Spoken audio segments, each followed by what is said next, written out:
High বন্ধুরা, কেমন আছো? আশা করছি সবাই খুব ভালো আছো। আমি কিন্তু ভীষণ ভালো আছি। আজকে আবার চলে আসলাম একটা নতুন রেসিপি নিয়ে। আজকে বানাবো আম পোড়ার শরবত। আমি এখানে দেখো বড় বড় দুটো আম গ্যাসে পুড়িয়ে নিচ্ছি। এটা উনুনে করলে বেশি ভালো হয়, কিন্তু কিছু করার নেই, উনুন তো নেই, তাই গ্যাসে ভালো করে কিন্তু পুড়িয়ে নিতে হবে। না পোড়া হলে তাহলে কিন্তু ওই হাত দিয়ে চটকানো যাবে না আমটা।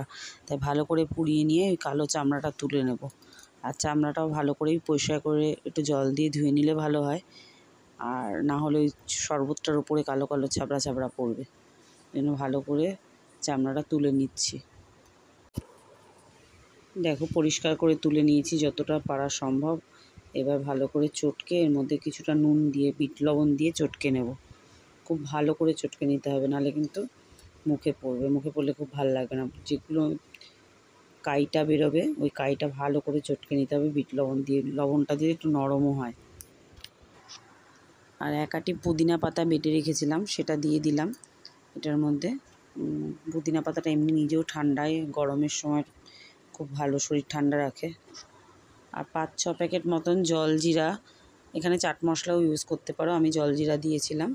এবার সবগুলো দিয়ে ভালো করে মেখে নেব। আমি 5টা। এবার এর মধ্যে অ্যাড করবো বেশ খানিকটা চিনি। চিনিটা পরিমাণ মতন দিও, যে যেমন খাও। আমরা কিন্তু বেশি একটা মিষ্টি খাই না, তাই আমি একটু কমই চিনি দিলাম। আর দিয়ে দিলাম 1 বোতল সোডা, ওই হাফ লিটারের যে সোডার বোতলগুলো বাজারে কিনতে পাওয়া যায়, ওই হাফ লিটারের একটা সোডার বোতল। সোডাটা দিলে যেমন স্বাদটা বাড়ে, হজমের পক্ষেও খুব ভালো হয়, সেই জন্যই সোডাটা দেওয়া।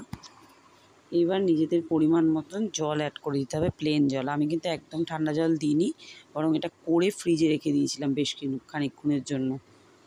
তারপর ঠান্ডা করে নিয়েছিলাম। আগে ঠান্ডা জলটা দিইনি, এমনি প্লেন জলই দিয়েছিলাম। তোমরাও চাইলে প্লেন জলই দিতে পারো। তো আজকের ভিডিওটা এই অবধি। চলো টাটা, আবার আসবো নতুন একটা ভিডিও নিয়ে। ততক্ষণের জন্য টাটা।